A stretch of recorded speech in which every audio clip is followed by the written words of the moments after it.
Have you ever sat in your car after a fight, just staring at the steering wheel, asking yourself, should I stay or should I leave? In Dr. Ramani Dorvasula's book, Should I Stay or Should I Go? There's a story of a woman who spent 3 years trying to decide. Every time she packed her bags, her partner would suddenly become sweet, apologetic, even charming. But the moment she stayed, everything went right back to the same coldness, the same criticism, the same distance. She said, I was leaving the relationship every week, but never actually walking out the door. You might not have the same story, but the feeling, yeah.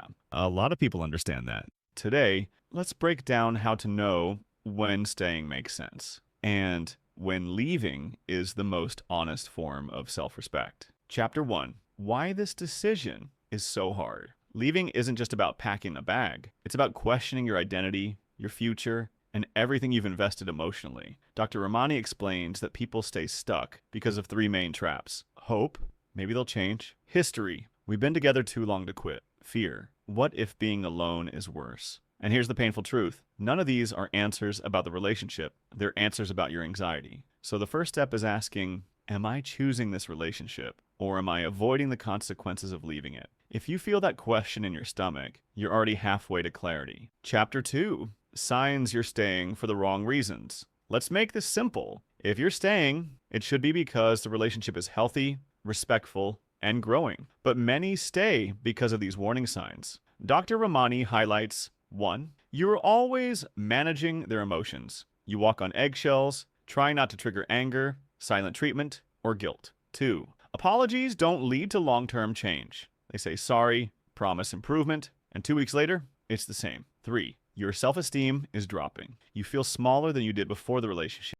4. The relationship depends on your effort only. You fix. You adjust. You compromise. They exist. 5. You're anxious when they're happy and anxious when they're upset. That's not love. That's emotional instability. If these sound familiar, it doesn't automatically mean leave, but it does mean stop telling yourself this is normal. Chapter 3. When staying makes sense. A lot of people think this topic is always about running away, but Dr. Ramani is clear. Some relationships absolutely can be rebuilt. Staying can make sense when both people take responsibility, not one person doing emotional labor for 2. Change is consistent, not temporary. Real change is measured in months, not apology speeches. Communication is honest. No mind games, no punishment, no silent treatment. You still feel emotionally safe? You can talk about your needs without fearing an explosion or shutdown. The relationship adds to your life more than it subtracts. Not perfect, but healthy. If these things exist, staying isn't weakness. It's choosing to build something real. Chapter 4. When leaving is the healthiest choice. This is where the book hits hard, because sometimes the relationship is already over, socially, emotionally, maybe even spiritually, but not physically. You should strongly consider leaving when you're constantly blamed for their behavior. No matter what I do, it's my fault. This is manipulation. You've lost your voice. You don't express feelings because it starts a fight. They never self-reflect. If someone can't acknowledge their role, there's no foundation for change. Your peace disappears when you're around them. You relax more alone than with your partner. That's a sign.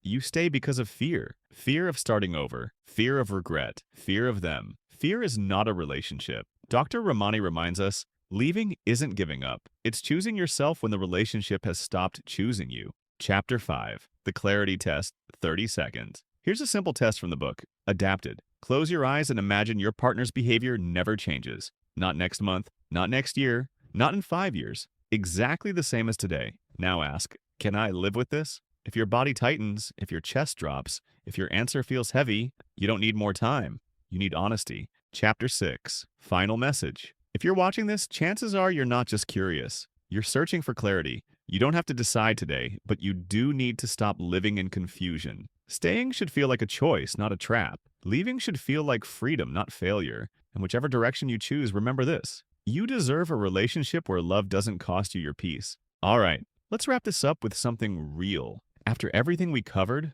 the signs, the patterns, and what Lundy Bancroft explains in Should I Stay or Should I Go, there's one question. Based on your own experience, what were the signs that staying was the right decision or that leaving was the healthier choice? Your answer could honestly help someone who's watching this right now and feels stuck. Hit subscribe so you don't miss the upcoming content.